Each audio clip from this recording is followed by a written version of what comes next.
नमस्कार, मैं सतीश मेहरा। साथियों, सुप्रीम कोर्ट के senior most justice B R. Gavai आज देश के 52वें मुख्य न्यायाधीश बने हैं। देश की राष्ट्रपति द्रौपदी मुर्मू ने उनको राष्ट्रपति भवन में आज मुख्य न्यायाधीश पद की शपथ दिलाई है। Justice B R. गवई का जन्म 14 नवंबर 1960 को महाराष्ट्र के अमरावती जिले में हुआ और उनका पूरा नाम भूषण रामकृष्ण गवई है। जस्टिस गवई देश के दूसरे दलित चीफ जस्टिस बने हैं। उनसे पहले जस्टिस के.जी. बालाकृष्णन मुख्य न्यायाधीश रहे हैं, जो अनुसूचित जाति समुदाय से आते हैं। तो आज भारत के 52वें मुख्य न्यायाधीश के तौर पर शपथ लेने के बाद जस्टिस गवई ने जहां प्रधानमंत्री नरेंद्र मोदी और अन्य लोगों से मुलाकात की, वहीं कार्यक्रम में मौजूद अपनी मां के पैर छुए और उनका आशीर्वाद लिया। बेटे को मुख्य न्यायाधीश बनते देखकर उनकी मां की खुशी देखते ही बन रही थी और खुशी का ठिकाना नहीं था। जस्टिस गवई की मां बहुत भावुक दिखाई दे रही थी। उन्होंने जस्टिस गवई के बारे में पहले भी कहा है कि वो मुकद्दर का सिकंदर बनेंगे। जस्टिस गवई के स्वर्गीय पिता ने गवई से कहा था, तुम एक दिन भारत के मुख्य न्यायाधीश बनोगे। उनके पिता की इच्छा के अनुरूप ही जस्टिस गवई ने कानून की पढ़ाई की थी।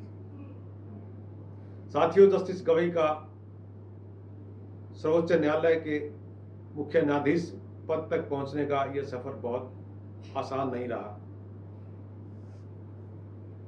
उन्होंने 1992 में बॉम्बे हाई कोर्ट की नागपुर खंडपीठ में वकालत की प्रैक्टिस शुरू की। इसके बाद बी.आर. गवई को 14 नवंबर 2003 को बॉम्बे हाई कोर्ट में अतिरिक्त जज की जिम्मेवारी मिली। इसके बाद जस्टिस गवई ने मुड़कर नहीं देखा। नवंबर 2005 में ही वह हाई कोर्ट के स्थायी जज बन गए। सफर आगे बढ़ता हुआ देश की सबसे बड़ी अदालत तक आ पहुंचा। Justice B R. गवई को 24 मई 2019 को सुप्रीम कोर्ट का जज बनाया गया। इसके बाद जस्टिस गवई सुप्रीम कोर्ट के कई अहम फैसलों का हिस्सा रहे हैं। उन्हें कई संवैधानिक बेंचों में शामिल किया गया।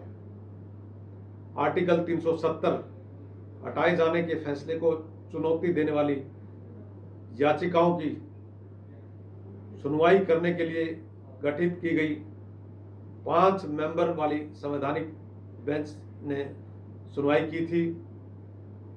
इस बेंच का भी जस्टिस गवई हिस्सा रहे हैं। साथियों, इलेक्टोरल बॉन्ड स्कीम को खारिज करने वाली बेंच का भी वो महत्वपूर्ण हिस्सा रहे हैं।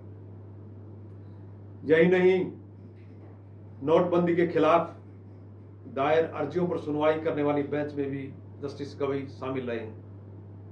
वहीं आरक्षण के मामले पर भी बी.आर. गवई ने सुनवाई की थी। साथ ही आरक्षण को लेकर की गई उनकी मुखर टिप्पणियां हमेशा चर्चा का केंद्र रही हैं। अब जस्टिस बी.आर. गवई भारत के मुख्य न्यायाधीश बने हैं, तो उनके सामने कई और अहम फैसले आएंगे। देश की जनता की अपेक्षाएं हैं कि जस्टिस बी.आर. गवई के नेतृत्व में न्यायपालिका और ज्यादा स्वतंत्र रूप से कार्य कर पाएगी। नमस्कार, आप देखते रहें अर्थ प्रकाश टीवी।